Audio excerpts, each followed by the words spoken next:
우리가 지지난 주에 꿈의 사람 요셉이 형들의 미움을 사서 이집트의 노예로 이렇게 팔려가게 되는 그 내용을 살펴보았습니다.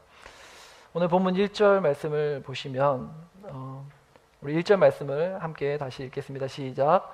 요셉이 이끌려 애굽에 내려가매 바로의 신하 친위 대장 애굽 사람 보디발이 그를 그리로 데려간 이스마엘 사람의 손에서 요셉을 사니라.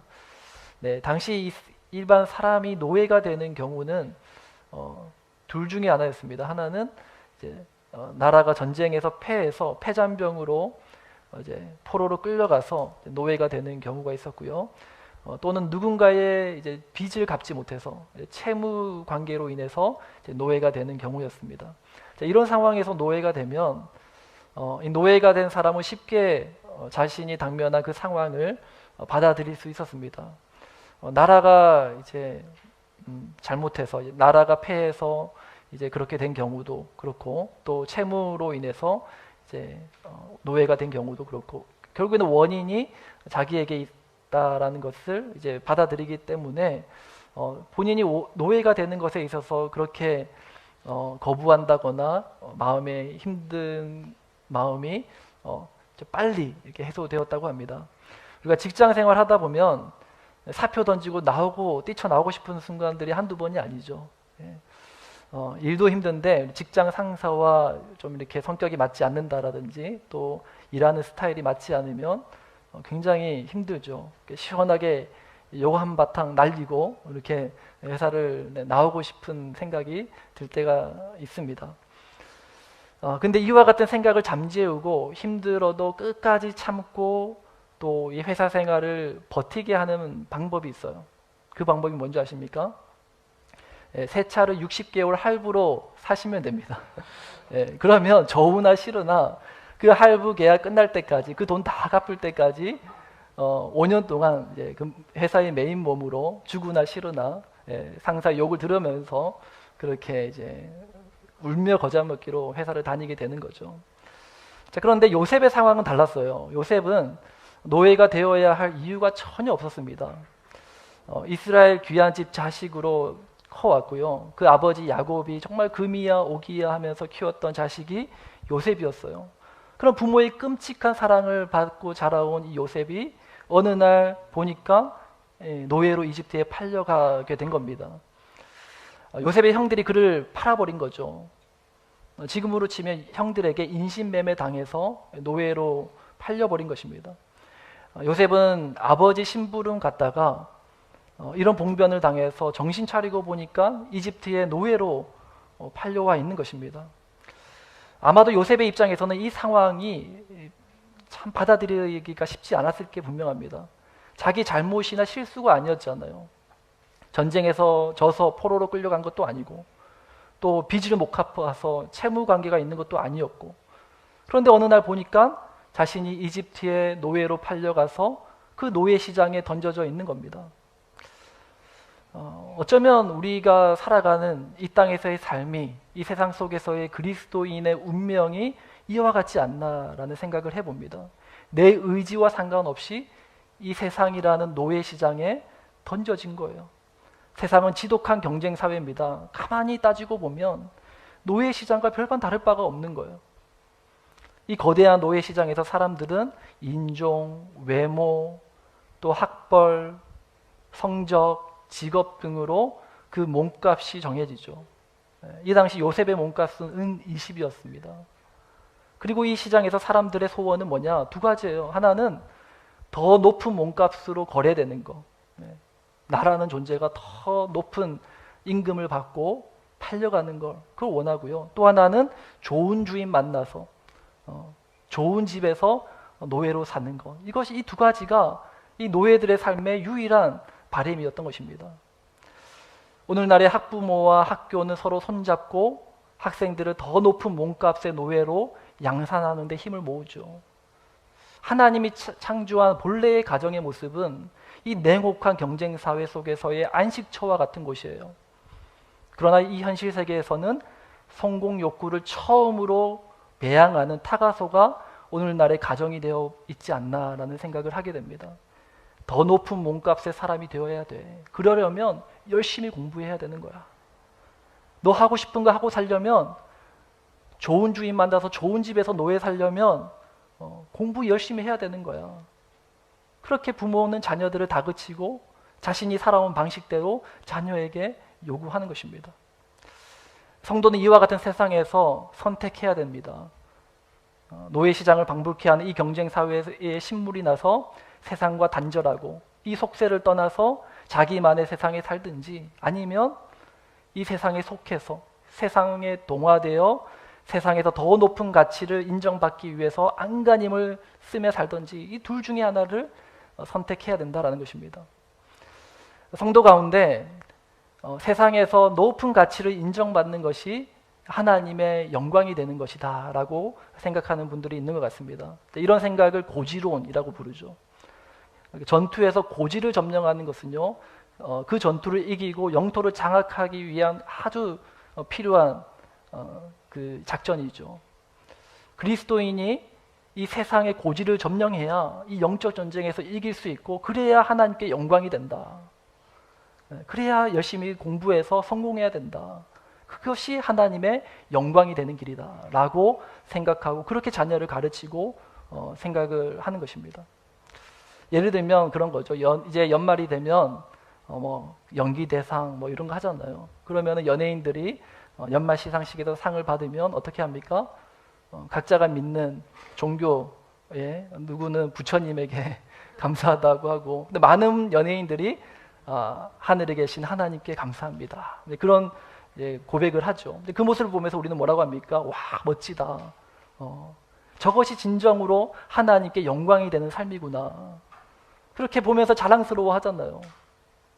자, 그러면 반대로 평생을 성취하는 몸을 가지고 제대로 된 교육 한번 받아보지 못하고 살아다가 돌아가신 저의 외할머니의 인생, 또는 수십 년간 카센터에서 그 자동차 수리하면서 온갖 먼지를 마셔가며 살다가 인생 마지막에 목사 되어 교회 개척했는데, 평생을 10명, 고작 10명 되는 성도들 앞에서 그 지하 예배당에서 평생을 목회하다가 폐암으로 세상을 떠난 저의 아버지와 같은 인생은 이 세상에서 유명하지 못하고 성공하지 못했으니, 고지를 점령하지 못했으니 하나님의 영광이 되지 못한 인생인가?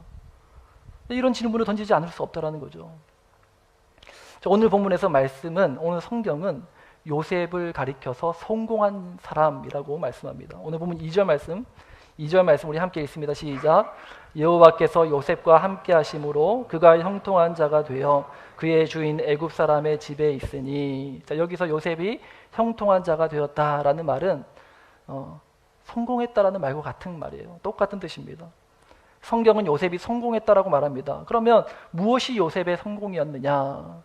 오늘 보면 4절 말씀 보시면 요셉이 그의 주인에게 은혜를 입어 섬김에 그가 요셉을 가정총무로 삼고 자기 소유를 다 그의 손에 위탁하니. 이집트 장관 보디발이라는 사람, 그 훌륭한 사람의 집에서 가정총무가 되었다라는 것이 요셉의 성공이었느냐? 아마 요셉의 입장에서는 성공 맞죠. 앞으로 아무 걱정 없이 편안하게 살 수 있는 그런 위치를 확보한 것입니다. 자, 그리고 9절 말씀해 보시면 그 앞에 이런 말을 하죠. 요셉이 자신을 가리켜서 이 집에는 나보다 큰 이가 없다. 보디발 장군의 집에서 서열 1위가 요셉이라는 거예요. 이만하면 성공한 거 아닙니까? 요셉은 어쩌면 우리가 원하는 그 두 가지를 다 이룬 사람이에요. 가장 몸값에 비싼 노예로 올라갔고, 그리고 보디발이라는 아주 훌륭한 사람을 그가 이제 섬길 수 있는 게 된 거잖아요. 보디발이 왜 훌륭했느냐? 이 히브리인이었던, 이방인이었던 이 요셉을 알아보고 그에게 자신의 전 재산을 맡길 만큼 그의 능력을 보고 맡기는 그런 훌륭한 리더십이 보디발이었잖아요. 그런 좋은 리더를 만나서 그가 이렇게 가정총무로 살 수 있었던 것, 그럼 이미 이 세상에서 성공한 사람이라 다를 바가 없잖아요. 예를 들면 그런 겁니다. 우리가 외국인의 신분으로 이 뉴질랜드 사회 속에서 자신의 가치를 인정받고 주류에 속해 산다라는 거, 이거 쉽지 않잖아요. 여기서 나고 자란 사람도 쉽지 않아요. 근데 하물며 지금 17살 된 요셉이 이집트로, 말도 다르고 문화도 다른 그 이집트에 가서 인정받고 능력을 평가받는 그런 사람이 되었다는 것은 결코 쉬운 일이 아니었다는 것입니다. 엄청난 성공을 요셉이 이룬 거죠. 요셉이 언제 이집트의 말을 배워서 또 그 일을 맡게 됐는지 그 자세한 내막은 알지 못하지만 어쨌든 그 힘든 일을 요셉은 이루어냈다라는 것입니다.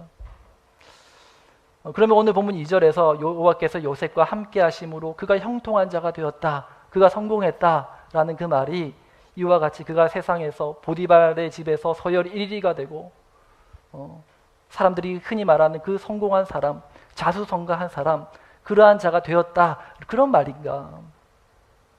자, 그런데 변하지 않는 한 가지 사실이 있어요. 요셉이 아무리 이 세상에서 남들이 다 원하고 바라는 그 자리에 올랐다고 하지만 여전히 변하지 않는 한 가지 사실이 뭐냐? 그가 여전히 노예라는 사실입니다. 그는 여전히 주인의 눈에 잘 보여야 하는 노예라는 것입니다. 이 노예는 주인의 눈에 잘못 들면 언제든지 그동안 쌓아왔던 모든 것이 한순간에 무너질 수 있는 그러한 사람이었다는 거예요. 치열한 경쟁 사회 속에서 나보다 더 뛰어난 사람은 부지기수인데 그런 사람이 나타나면 언제든지 내쳐질 수 있는 존재가 고용인의 운명이죠. 그렇기 때문에 노예는 항상 주인의 눈치를 살펴야 되는 거예요. 예전에 제가 필패 신드롬이라는 그런 말을 들어본 적이 있습니다. 들어보셨습니까? 필패 신드롬. 반드시 실패하는 신드롬이라는 거죠. 유능한 부하 직원이라도 상관에게 무능한 직원으로 인식되는 순간 업무 능력이 급격히 저하되는 현상을 일컫는 말이라고 합니다. 총 5가지 단계에 이르는데요. 제가 그 기사의 내용을 한번 읽어보겠습니다. 첫 번째 단계는 이제 한 예시를 든 겁니다. 한 달 전 중견기업 부장 김모 씨는 한 고객으로부터 전화 한 통을 받았다. 영업사원 이대리로부터 구매한 제품에 흠이 있어 문의했지만 이대리로부터 충분한 설명을 듣지 못했다는 내용이었다. 김 부장은 이대리가 고객 관리를 잘못하는 게 아닐까 걱정이 됐다. 그래서 앞으로 이대리의 영업활동을 조금 더 체크하기로 했다. 그 다음 단계, 최근 들어 이대리는 기분이 울적하다. 이대리는 말했다. 제 영업활동에 부장의 통제가 늘어서 그래요. 부장이 저를 믿지 않는 것 같아 이리 손이 잡히지 않아요. 부장과의 대화도 점점 뜸해졌다. 그 다음 3단계, 김 부장은 이대리의 업무 열의가 떨어진 게 분명하게 느껴졌다. 부장의 머릿속에서 이대리는 점점 일 못하는 직원으로 분류되기 시작했다. 김 부장은 이대리의 업무에 더욱더 개입했다. 다음 4단계, 이대리는 부장의 계속된 돋보기식 개입에 화가 났다. 나를 믿지 않는 사람과는 일하고 싶지 않다며 은연중에 반항하기까지 했다. 상위 10%를 유지하던 이대리의 영업 실적은 하위 10%로 떨어졌다. 마지막 5단계, 김 부장은 절망에 빠졌다. 이대리는 정말 무능한 직원이에요. 단순한 일 외에는 맡길 수가 없더군요. 김 부장의 최종 평가는 이랬다. 남들은 이대리가 훌륭한 세일즈맨이라고들 했죠. 하지만 저는 아닐 것이다 라고 생각했어요. 결국 제 판단이 맞았어요. 제가 이대리를 제대로 본 것이죠. 이게 필패 신드롬이라는 거예요. 이러한 일들이 이 치열한 경쟁 사회 속에서 비일비재하게 일어나는 일입니다. 직원은 상사의 눈에 미운 털 박히지 않으려고 상사 눈치를 살피며 사는 거예요. 우리와 우리 자녀들이 사람에 의해서 평가되어지고 그 가치가 매겨지게 되기 때문에 이와 같은 일들이 일어나게 되는 것입니다. 그런데 이와 같은 일이 단지 회사 안에서만 일어날까요? 판단하기 좋아하고 깎아내리기 좋아하며 프레임 씌우기 좋아하는 이 세상에서 어디에서나 일어날 수 있는 그런 일입니다. 심지어 가정에서도 부모가 자녀를 바라볼 때, 교회 안에서도 서로가 서로를 판단하고 정죄하며 자신이 가진 그 프레임으로 상대에게 씌우며 대하는 것입니다. 그렇게 서로가 서로에 대한 오해와 편견이 쌓여가는 것입니다. 누구도 강요하지 않고 부추기지 않았는데 서로가 서로의 눈치를 보며 사는 거예요.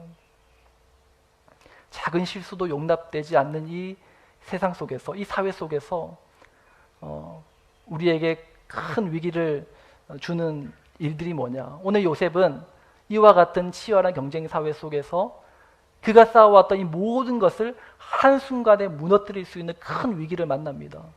우리도 만날 수 있는 위기예요. 오늘 말씀해 보면은 그 위기가 뭐냐? 바로 보디발의 아내의 유혹이었죠. 그녀의 유혹은 가히 불가항력적 유혹이라 할 수 있습니다.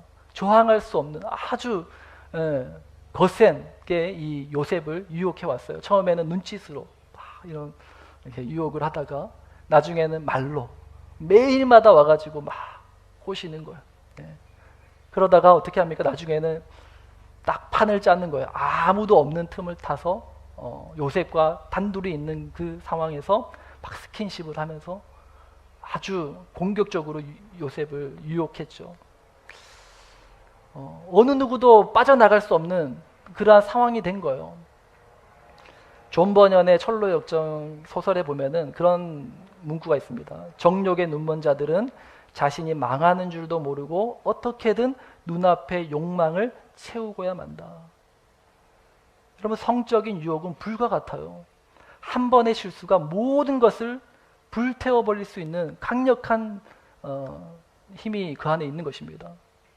성도가 평생을 쌓아온 믿음의 열매를 한순간에 죄로 만들어버릴 수 있는 게 성적인 유혹입니다. 요셉에게 보디발의 그 아내의 유혹은 그가 지금까지 지켜온 그 믿음, 얼마나 힘들게 버텨온 믿음입니까? 근데 그거를 한순간에 다 무너뜨릴 수 있는 강력한 사탄의 미끼였다라는 겁니다. 최근에 기사를 보니까 한 운동선수가 순간의 쾌락과 욕망을 제어하지 못해서 그동안 그가 쌓아왔던 모든 노력과 그 명예가 한 방에 무너지는 것을 우리가 보고 있죠. 쌓아 올리는 데는 오래 걸려도 무너지는 것은 한순간이라는 거예요. 이 일에는 누구도 예외가 없어요. 제가 이제 처음 전도사로 이제 사역을 시작할 때의 일입니다. 저는 이제 분당 우리 교회에서 이제 사역을 처음 시작했는데, 이제 교회를 부임하고 이제 담임 목사님을 만나러 이제 인사를 드리러 갔죠. 이제 이찬수 목사님께 인사를 드리러 갔는데, 이찬수 목사님이 저를 처음 보시면서 하신 말씀을 지금도 잊을 수가 없어요. 뭐라고 말씀하셨냐면, 신전도사는 특별히 자매를 조심해야겠어. 그 말씀하죠. 왜 그 말씀을 하셨을까요? 그때 제가 미혼이었고 또 여친도 없었기 때문에 우리 이찬수 목사님 보실 때 좀 걱정이 되었던 것 같아요. 저는 또 대학 청년부를 담당했기 때문에 무수히 많은 또 싱글의 자매들을 또 만나서 목회를 하고 사역을 해야 되잖아요. 걱정이 되었던지 저에게 그 말씀을 해주셨어요. 자매를 특별히 조심해야 돼. 그러면서 하신 말씀이 이 문제에 있어서는 나도 예외가 아니야. 나도 늘 두렵고 떨린 마음으로 살얼음판을 걷는 듯한 심정으로 그렇게 목회하고 있어. 우리가 보기에는 그렇게 신실해 보이는 믿음이 훌륭한 목사님도 예외가 아니라는 거예요. 이 문제만큼은 누구도 자신할 수 없는 문제라는 것입니다. 자, 그런데 오늘 말씀해 보면은 요셉은 이 힘든 그 유혹을 끝까지 싸워서 이겨내고 있어요. 오늘 보면 12절 말씀, 우리 12절 말씀을 함께 읽습니다. 시작. 그 여인이 그의 옷을 잡고 이르되 나와 동침하자. 그러나 요셉이 자기의 옷을 그 여인의 손에 버려두고 밖으로 나가매. 요셉을 통해서 우리가 배울 수 있는 굉장히 중요한 교훈이 하나 있어요.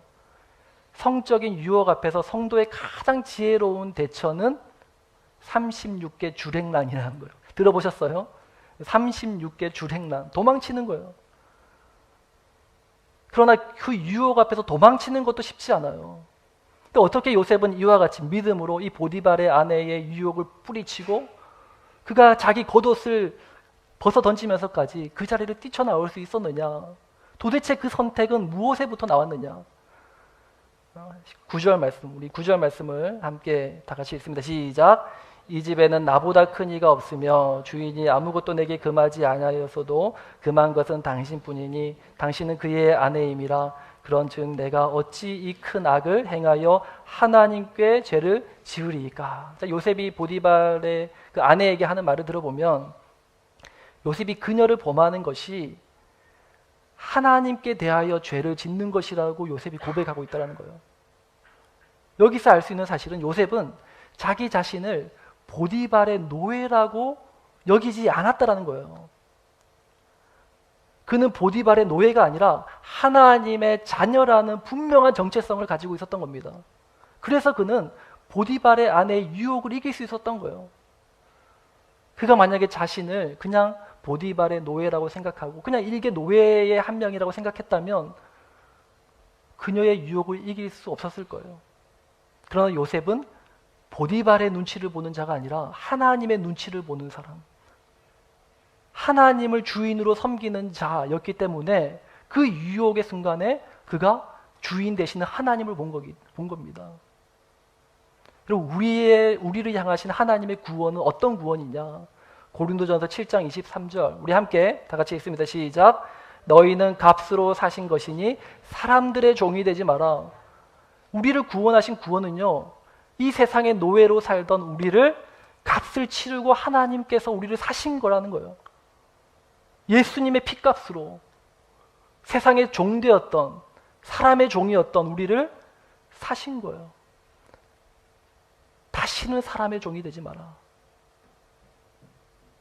쉬운 성경 번역본에 보면 여러분은 값을 치르고 산 사람들입니다. 더 이상 사람들의 노예가 되지 마십시오 라고 말합니다. 구원 사건, 예수님께서 우리를 구원하신 그 구원 사건은 하나님이신 성자 예수님께서 인간의 몸을 입고 이 땅에 오셔서 친히 노예 시장에 오셔서 헐값에 거래되고 있던 우리를 자신의 생명을 주셔서 사신 거예요. 우리를 자유케 하신 사건입니다. 그리고 우리에게 말씀하시는 겁니다. 너는 이제 세상의 노예가 아니다.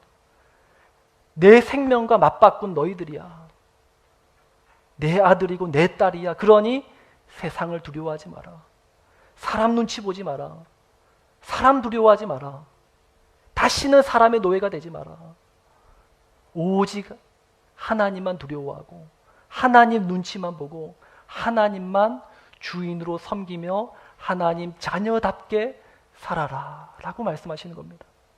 요셉이 끝까지 믿음을 지킬 수 있었던 이유는 뭐냐? 바로 이 말씀해 주시는 그 하나님과 함께 했기 때문이라고 말씀합니다. 성경은 다시 한번 요셉이 성공한 사람이다 라고 말씀을 하는데, 요셉이 성공했다라고 말하는 그 타이밍에 요셉이 처한 상황은 어떤 상황입니까? 23절 말씀 함께 있습니다. 시작. 간수장은 그의 손에 맡긴 것을 무엇이든지 살펴보지 아니하였으니 이는 여호와께서 요셉과 함께 하심이라. 여호와께서 그를 범사에 형통하게 하셨더라. 여호와께서 그를 모든 일에 성공하게 하셨다. 어떤 상황에서요? 감옥에 갇힌 상황이에요. 보디발의 아내의 모함 때문에 감옥에 가게 된 상황이었어요. 그런데 그 상황을 성경은 성공이라고 말하고 있다는 겁니다. 감옥에 간 게 무슨 성공입니까? 왜 성경은 요셉이 성공했다고 말하는 겁니까? 여호와께서 요셉과 함께 하심이라. 그게 성공이라는 거예요.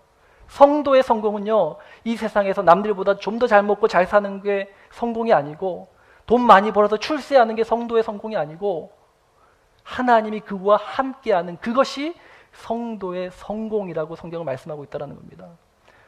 얼마 전에 우리 청년부가 특송했던 찬양 기억나십니까? 성도의 노래라는 찬양이 있죠.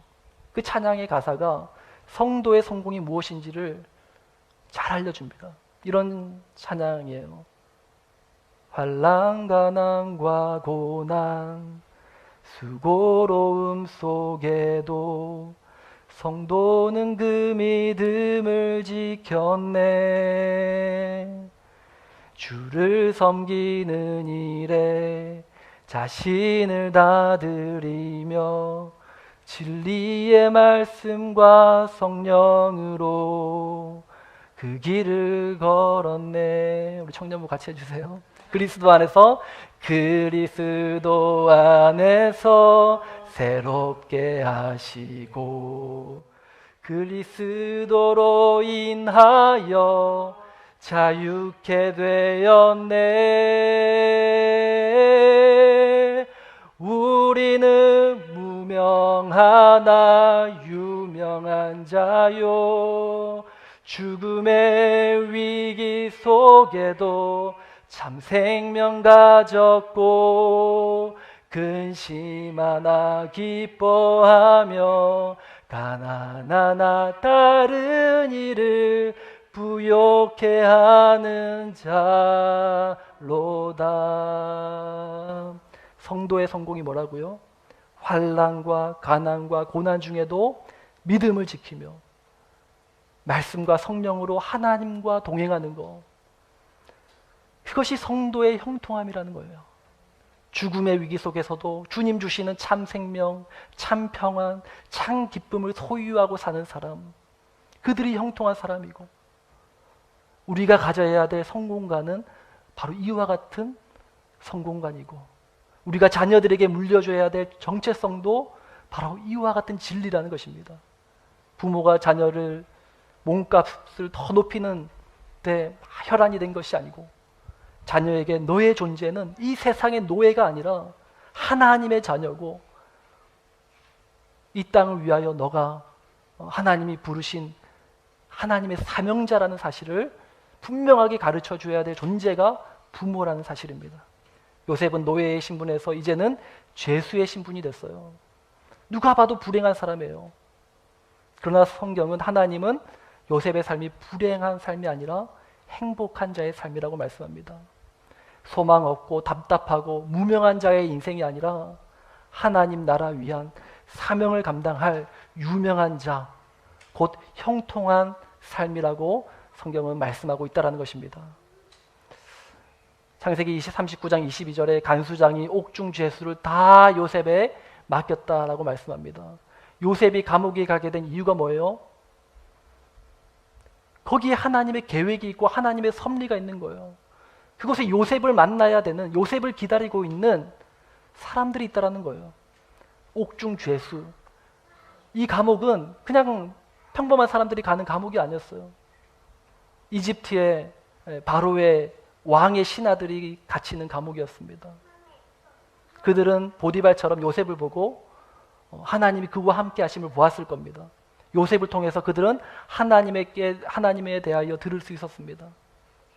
하나님이 요셉을 감옥에 가게 하신 것은 하나님께서 자신의 뜻을 이루기 위한 과정 중의 일부였다라는 거예요.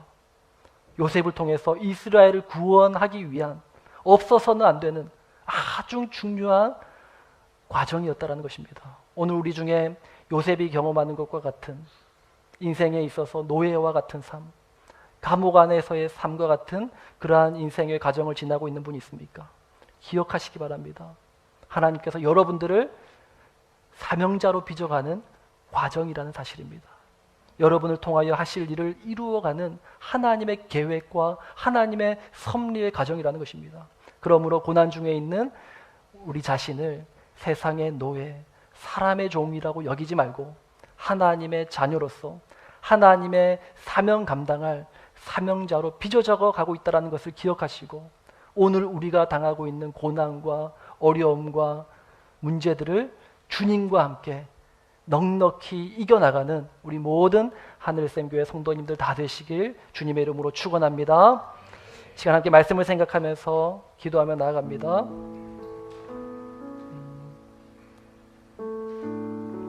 소망 없는 내 삶에 새 생명 허락하신 날 향한 주님의 은혜, 놀라운 주님의 사랑, 삶의 문제에 힘겨워 눈물만 흘릴 때도 날 안아주시는 주님, 한없는 주님의 사랑, 나 찬양하네. 이 시간 함께 이 찬양의 고백을 가지고, 비록 힘들고 어려운 상황 속이지만 내가 믿음을 잃지 않고 흔들리지 않고 나와 함께 하시는 주님 바라보며 나아가겠습니다. 우리 함께 찬양하며 주님 앞에 나아갑니다.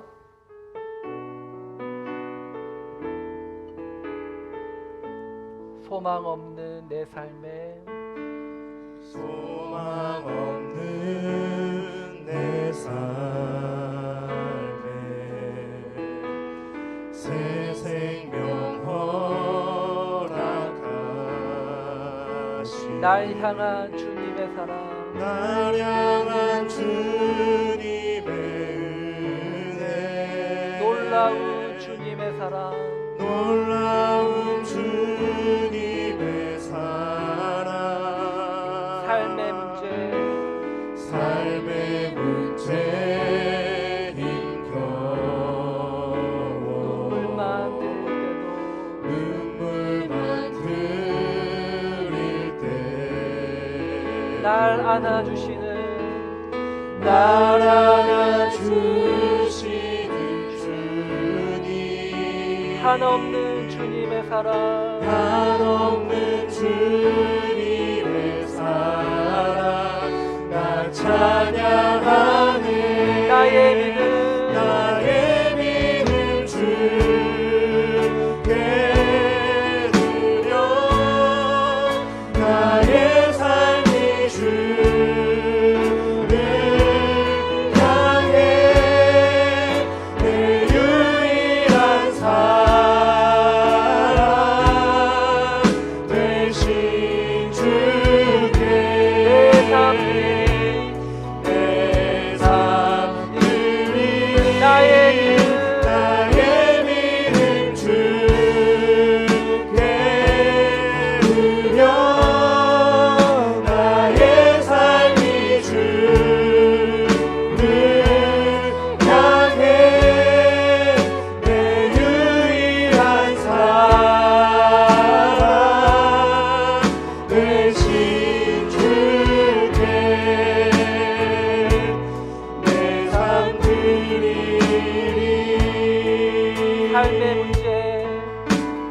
삶의 문제 힘겨워 눈물만 흘릴 때도 눈물만 흘릴 때 날 안아주시는 주님 날 안아주시는 주님 한없는 주님의 사랑 한없는 주님의 사랑 나 나의 믿음 주께 드려 찬양하네 나의 믿음 주께 드려 나의 삶이 주를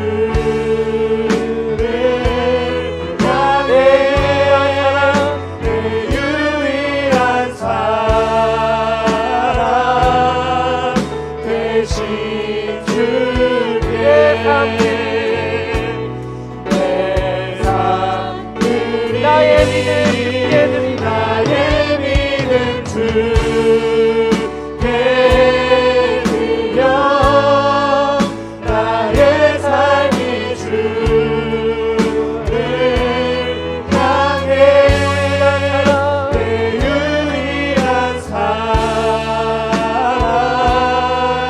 되신 주께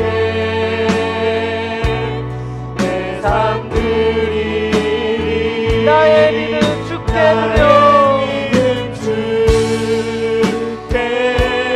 드려 나의 삶이 주를 향해 내 유일한 사랑 되신 주께 내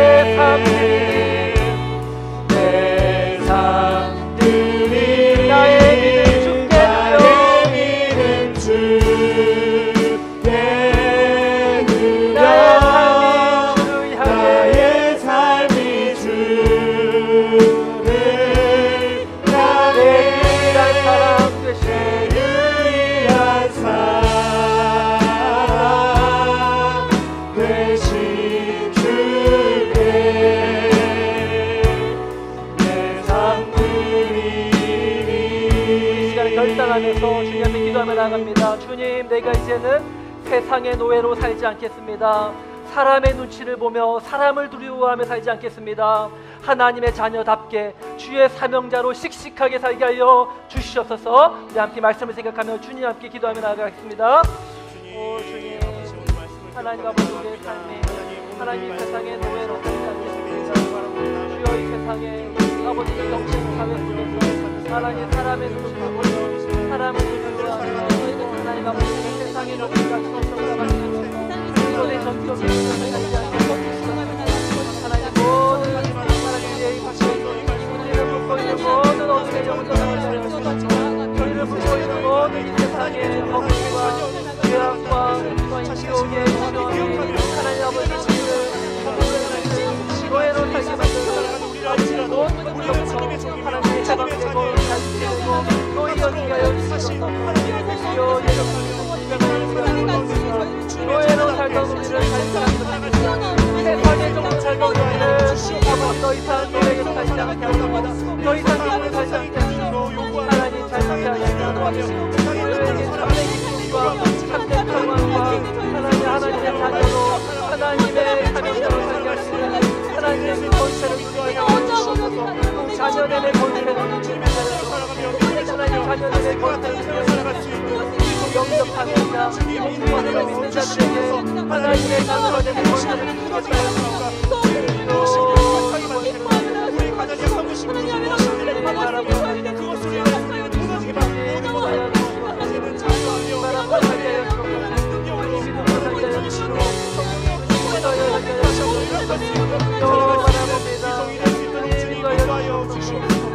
아버지 당당하게 씩씩하게 살아갈 수 있도록 주님 인도하여 주시옵소서.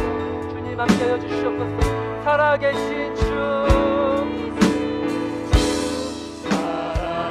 살아계신 주 나의 참된 소망 나의 참된 소망